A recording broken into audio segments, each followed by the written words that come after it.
వెన్నెల అనే షో ముందు దాని పేరు మధురిమ. ఓకే. మధురిమ అనే ఒక టైటిల్ తోటి రన్ చేస్తున్నారు ఒక 4-5 డేస్ అలా అయిన తర్వాత మరి వాళ్ళు ఏమనుకున్నారో మా సన్ గ్రూప్ వాళ్ళు ఏమనుకున్నారు చెన్నైలో టైటిల్ మార్చేశారు. ఆ అమ్మాయి జైతి చేసే ప్రోగ్రామ్కి వెన్నెల అనే ఒకటి బ్యాక్గ్రౌండ్ కూడా మొత్తం చేంజెస్ చేయండి అని చెప్పేసి అది కూడా నాకే ఇచ్చారు అవకాశం. చందమామని ఎలా బ్యాక్గ్రౌండ్ ఎలా అంటే అప్పుడు గ్రాఫిక్స్ ఎక్కువగా ఉండేవి. అట్లా అన్నప్పుడు వెన్నెల ఎందుకు ఇది వెన్నెల అని పెట్టారని అనుకున్నాను. ఏమో తెలియదు కానీ అట్లా దాన్ని సెట్ అయిపోయింది ఆ బ్యాక్గ్రౌండ్ కానీ నేను దానికి వెన్నెల అంటే ఒక సాంగ్. అవును. అట్లా జనాలు చక్కగా కూర్చొని మంచి రెడీ అయిపోయి మంచి కాస్ట్యూమ్, అసలు మామూలు ఫ్యాన్స్ ఉండేవాళ్ళు కాదు అసలు. ఇప్పటికీ అటెండెన్స్ వేసుకుంటున్నారు మీ కామెంట్స్లో పాత ఫ్యాన్స్ ఎవరైతే ఉన్నారు చాలా రోజుల తర్వాత అలా కామెంట్స్ ఓకే. సో మీకు ఎట్లా అనిపించేది అంటే మీకు పర్టికులర్గా మీ డై హార్ట్ ఫ్యాన్స్ ఉన్నారు అప్పుడు అందరినీ వదిలేసి ఒక్కసారి సడన్గా బ్రేక్ తీసుకున్నారు ఎలా? అసలు ఆ ప్రోగ్రామ్ అంటే చాలా నాకు ఎంత ఇష్టంగా ప్రాణంగా చేసింది. నాకు ఎవరికి వెళ్ళాలనిపించేది అక్కడ నుంచి. అంటే ఎలా ఉంటుందంటే మన ఇల్లు లాగే ఉంటుంది నాకు. మార్నింగ్ కూడా లైవ్ షోస్ చేసేదాన్ని, ఈవినింగ్ పర్టికులర్గా ఒక ప్రోగ్రామ్ చేస్తూ ఉండేదాన్ని. మరి ఇంకేం చేయాలి, అంతకు మించి కొన్ని సంవత్సరాలు చేస్తూ వచ్చాను వెన్నెల షోని. నెక్స్ట్ ఇంకేదో ఒకటి చేయాలి. అప్పుడే నాకు జైతి విజన్స్ అని ఒక ప్రొడక్షన్ హౌస్ పెట్టి కొన్ని గేమ్ షోస్ అవి చేశాను. అందులో నేను కనపడడానికి లేదు. ఓకే. ఓన్లీ వెనకాల ఒక నిర్మాత ప్రొడ్యూసర్గా అట్లాగా. అప్పుడే స్టార్ట్ చేశాను. ఓకే, విజన్ తోనే ఉన్నారు మీరు అప్పుడే. ఓకే. నేను వచ్చిన 5-6 monthsలోనే నేను చేశాను. అదే అన్నాను, నాకు ఆ ఏజ్లో ఒక ప్రొడక్షన్ గురించి నేర్చుకోవడం, తెలుసుకోవడం, ఇమీడియట్గా ఒక గేమ్ షో చేయడం అనేది నాకు ఇప్పుడు కొంచెం గొప్పగా గర్వంగానే అనిపిస్తుంది. ఆ టైంలో ఇలా చేశానని నేను అనుకుంటాను. దాన్నే కంటిన్యూ చేస్తూ వచ్చాను. వచ్చిన తర్వాత బయట వచ్చింది దేనికి అని అంటే ఒక్క మెట్టు ఎక్కుదామని. ఎవరైనా అంతే కదా, ఒక ఫీల్డ్ నుంచి ఒక అట్లా ఒక పొజిషన్ అంటే మనకి ప్రమోషన్. మూవీ ప్రొడ్యూస్ చేద్దామని అనుకుని వచ్చాను. వాళ్ళు 1 year పాటు వెళ్ళడానికి అసలు లేదు అని నన్ను వద్దన్నారు, మీరు మానేయొద్దు అని. ఫైనల్గా వచ్చాను. వచ్చి ఆ కొంచెం గ్యాప్లో స్టోరీ డిస్కస్ చేసి ఎలాంటి స్టోరీస్ బాగుంటాయి అని అట్లా అనుకుని లచ్చి అనే ఒక మూవీ చేశాను. సో మై బ్యాడ్ లక్, అది కొంచెం పీపుల్కి అసలు రీచ్ అవ్వలేదు. అది అనుకున్నా ఓకే నో ప్రాబ్లం. మనమైతే నేను అనుకునేది అయితే ఒక నిర్మాతగా వెండి తెర మీద నా పేరు చూసుకోవాలనుకున్నాను, నన్ను చూసుకోవాలనుకున్నాను, హీరోయిన్గా యాక్ట్ చేశాను. ఆ సినిమా ఆగిపోలేదు, కంప్లీట్ చేశాను. 150 థియేటర్స్లో సినిమా రిలీజ్ అయింది. అది అంతవరకు అది కూడా సక్సెస్. కాకపోతే రీచింగ్ అనేది అది మనకు ఆ టైం బ్యాడ్ అంతే. అది దాని గురించి అయితే నేను ఎప్పుడు బాధపడను. సినిమా ఎందుకు చేశాను అయితే అనుకోను.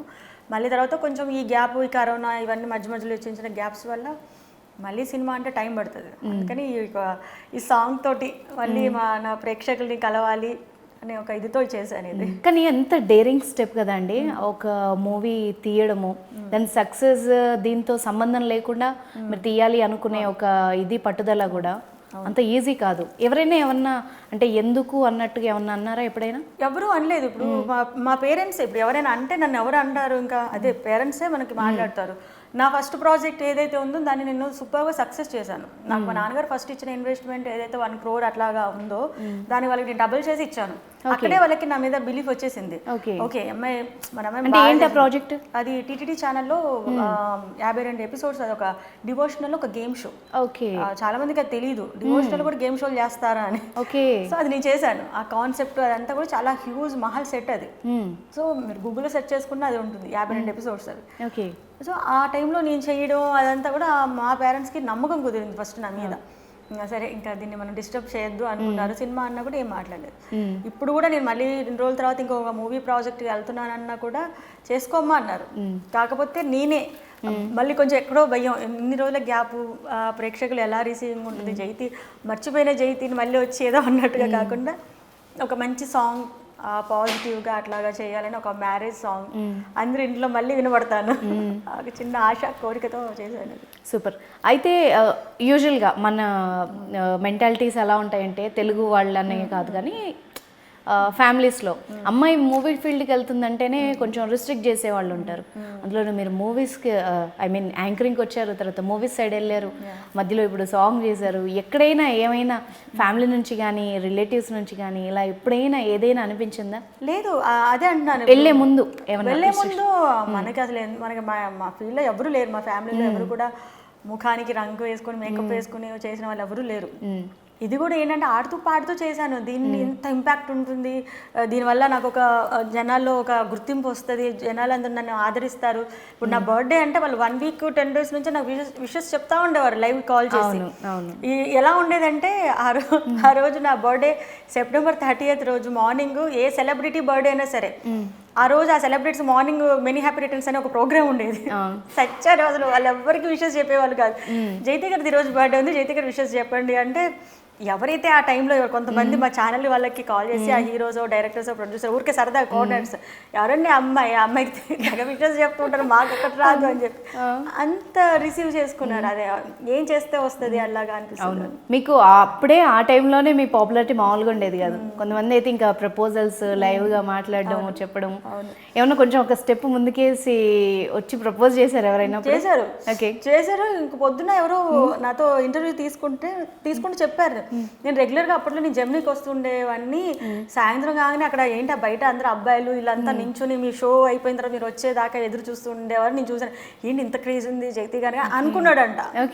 యాంకర్ పొద్దున నాతో ఇంటర్వ్యూ చేస్తూ అతను మాట్లాడుతున్నారు. అలా స్టెప్ చేసి ఛానల్ దాకా వచ్చే వాళ్ళది ప్రతి షోలో నన్ను ఇదే క్వశ్చన్ అడుగుతున్నారు, ఇదే చెప్తున్నారు. అది అసలు ఎందుకు ఇలా వచ్చారో అని. ఇంకా ఎక్స్ట్రీమ్ గా డేర్ చేసినవి ఏమన్నా సంఘటనలు ఉన్నాయా? డేర్ చేసి ఒక 2-3 నెలలు మా ఛానల్ దగ్గర ఒక చెట్టు ఉంటుంది జెమినీ దగ్గర, ఆ చెట్టు దగ్గర నించొని ఇలా చూస్తూ ఉండేవాడు అనమాట. ఏడికి ఒక రోజు పిలిచి మాట్లాడే, ప్లీజ్ అండి నేను ఏదో చాలా చాలా ఏదో అనుకుంటున్నాను, మీరు ఇలా వచ్చినండి అంటే. అంతకుముందు అతను వాళ్ళ పేరెంట్స్తో వచ్చాడు, ఏదో ఏదో జాబ్ చేస్తున్నానని చెప్పేసి వాళ్ళ పేరెంట్స్తో వచ్చాడు. నేను ఏదన్నా చూసి మాట్లాడేది మరి కొంచెం అనుకున్నాడేమో నాకు తెలీదు, చెప్పి నేను ఇట్లా మాట్లాడాను ప్లీజ్ అండి అని చెప్పేసి. కొన్ని రోజుల తర్వాత కనుమరుగడిపోయాడు. ఎప్పుడో ఒకసారి నేను ఎక్కడ కనపడతాడో ఎక్కడ దాక్కున్నాడో అని కూడా చూసేదాన్ని. అంటే లైవ్ లో కనపడతామని వచ్చేవారు. ఏదో రికార్డెడ్ షో అయితే అంత ఎక్కడో చేసి వెళ్ళిపోతారులే అనుకుంటారు, కానీ ఆ ఛానల్ అడ్రస్లు తెలుసు కాబట్టి వచ్చేసేవారు. ఓకే, ఇంటి వరకు అయితే రాలేదు. సంతోషమా? వచ్చారా లేకపోతే తెలీదు. ఓకే, ఎందుకంటే మా జెమినీ అడ్రస్ ఎక్కువ చెప్తా ఉండేవాళ్ళు. ఎందుకంటే కొత్తగా ఎవరైనా ఆపర్చునిటీ ఈజీగా ట్రై చేయాలనుకుంటే పలానా చోటుకి వచ్చి ఆడిషన్స్ ఇవ్వండి అంటే అడ్రస్ ఈజీ, అవును, అట్లా వచ్చేసేవాళ్ళు.